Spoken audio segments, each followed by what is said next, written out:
Ողջույն, տարվա ամփոփման շրջան է։ Ամենքը վերլուծում են ինքն իր համար ինչպիսին էր տարին, ինչ կարողացավ անել, որ գործերն է փոխանցելու հաջորդ տարվան, ինչ է նախաձեռնելու։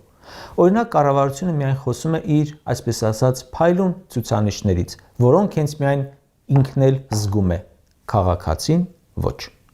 Ուզում եմ անդրադառնալ, թե քաղաքացին իր մասին իբր օրուգիշեր մտածող կառավարության նկատմամբ ինչ վերաբերմունքով է ամփոփում տարին։ Հանրապետության բոլոր մարզերում հարցումներ են իրականացնում, մենք, մեր գործընկեր լրատվամիջոցները, սոցհարթակները,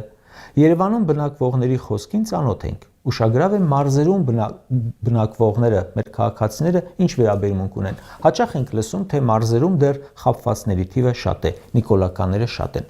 Հարցումներից երևում է, որ կան անտարբերներ, որոնք հիասթափված են ամեն ինչից, պարզապես չեն ուզում խոսել, նրանք բոլորը վստահաբար իշխանությանը դեմ են։ Բայց կան նաև շատերը, համարյա բոլոր հարցումների մեջ նման մարդիկ կան, որ ասում են, ինչ գործ ունեմ, խոսեմ, գան ինձ էլ բռնեն, ով մի բան խոսում է, բռնում են։ Նրանք էլ են բնականաբար ընդդիմադիր։ Իդեպ,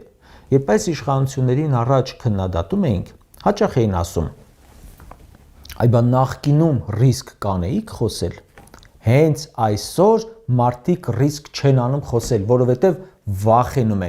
վախենում են, որ մի կեղտոտություն կանեն իրենց դեմ, մի վատություն կանեն, այդ մակարդակն է որովհետև։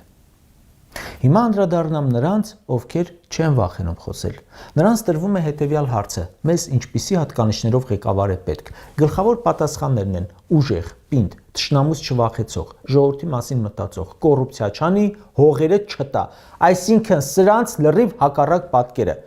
Բայց առաջին տեղում հետևյալ պատասխանն է, որ սուտ չխոսի։ Այդ մարդկանց ղեկավարի մասին պատկերացումներում Նիկոլը չի տեղավորվում ու ավելին, հենց նրան տեսնելով են ասում, որ մեզ այսպիսի հատկանիշներով ղեկավար է պետք, ոչ թե սրա նմանը, որը ոչ մի չափանիշով չի բռնում։ Բայց մի քանի պատասխան իրոք շատ ուշագրավ էր։ Ասում են, ուզում եմ, որ իմ ղեկավարը լինի այնպիսին, որ ձեռք չառնեն։ Ձեռք առնելու մատերիալ ղեկավարը մեղք է պետությանը։ Օգոստոսի 8-ի Վաշինգտոնյան պայմանավորվածության վերաբերյալ մարզերի բնակիչների պատասխանն այն է, որ խաղաղություն չի լինի, Ալիև ուղղակի խաղաղության իմիտացիա է անում, մինչև ընտրություններն ավարտվեն իր ուզած ելքով։ Հնարավորություն է տալիս, որ Նիկոլը ընտրվի։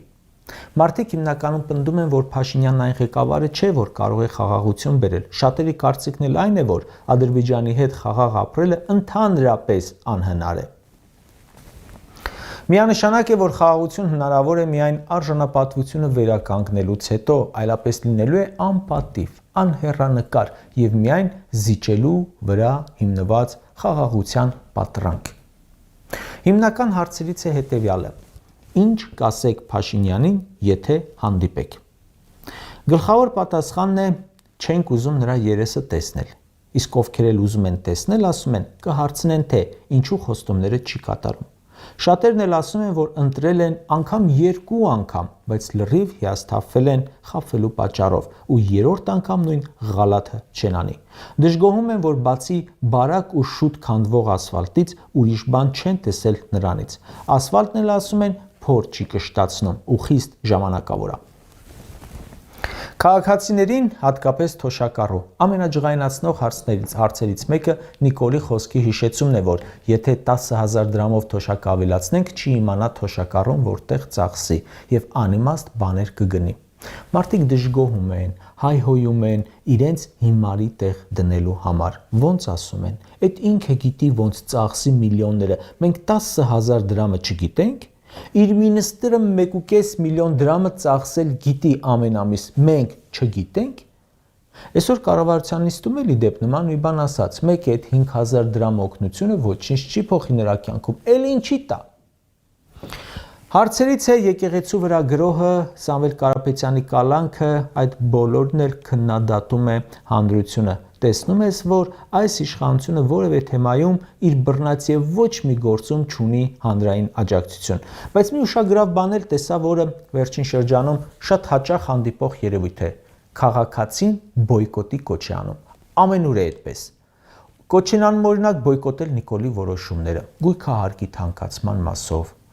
Այսօր համացանցը մարդկանց խոսքը լի է տարբեր բոյկոտի կոչերով։ Մարզային հարցումների ժամանակ ասում են երևանցիք ճիշտ կանեն բոյկոտեն Ադրբեջանից բերած բենզինը։ Համացանցում էլ նման կոչերով ֆլեշմոբ է սկսել։ Սրանից առաջ ասում էին պետք է բոյկոտել Ադրբեջանով բերած ցորենը, թող մենակ Պապոյանը ուտի։ Այսօր ասում են պետք է բոյկոտել օպերայի եւ բալետի ազգային ակադեմիական թատրոնը, որպեսզի մեր գնաց տոմսերի հաշվին փոխտնօրենը աշխատավարձ չստանա ու կոչանի ջարդել եկեղեցու դռները։ Այն մեկն ասում է բոյկոտենք սուպերմարկետը, որի տերը ցորեն է բերել Ադրբեջանով։ Մի քանիսն ասում էին բոյկոտելու ենք տիկնիկային թատրոնը։ Մեր երեխաներին չենք տանելու այնտեղ, որի տնօրենը մենակ ճիպոտի լեզուն է հասկանում։ Ժորժան, բոլորիդ հետ օքեյ եմ։ Շատ բաներ ես էլ եմ բոյկոտել այս տարիներին։ Կոնկրետ բենզինի մասով իմ տեսակետն այն է, որ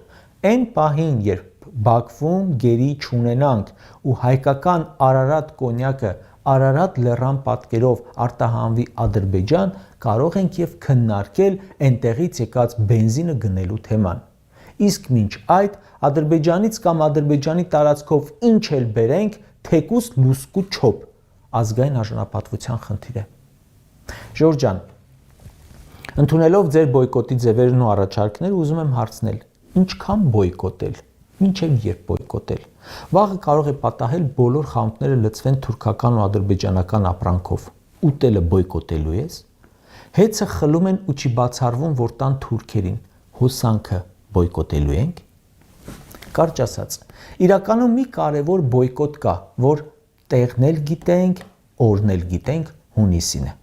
Նիկոլ Փաշինյանին ու իր խմբակին չընտրելը կլինի լավագույն բոյկոտը։ Ոչ թե բոյկոտում եք ու չեք գնում ընտրության, որովհետև թեկնածուներից մեկը էսպես է, մյուսը այնպես է, այլ գնում եք ու ընտրելով որևէ անցողիկ, կարևոր բան եմ ասում, լուրջ հայտ ներկայացրած ընդդիմադիրի, որպեսզի իրականում մերժեք սրանց։ Նիկոլին չընտրելը լավագույն բոյկոտն է, բենզինի էլ, օպերային թատրոնի փոխտնօրենի էլ, տիկնիկայինի տնօրենին էլ, կոռուպցիան էլ, մարդկանց վրա թքող ալեններին էլ աճող հանցագործություններն էլ, Ադրբեջանին էլ, Թուրքիային էլ, իրենց ապրանքներով, Հայաստանում իրենց ներկայությամբ, իրենց օկուպացիայով, իրենց դրածոներով։ Բոյկոտեք մի թիմի ու դրանով բոյկոտում եք սաղ։ Ասենք, որ սեղանը հավաքում եք հաց ուտելուց հետո, մնացորդներ, փշրանքներ են չէ լինում սեղանին, հատ չեք հավաքում, չէ, վերցնում եք սեղանի շորը եւ սրբում բոլորը լցնում աղբամանը։ Այդպես պետքա սրբես ու փաթեթով լցնես քաղաքական աղբանոցը։ Եթե ոչ, ուրեմն ԿՊ-ն որ մնաց, ստիպված բոյկոտելու ենք մեր երկիրը։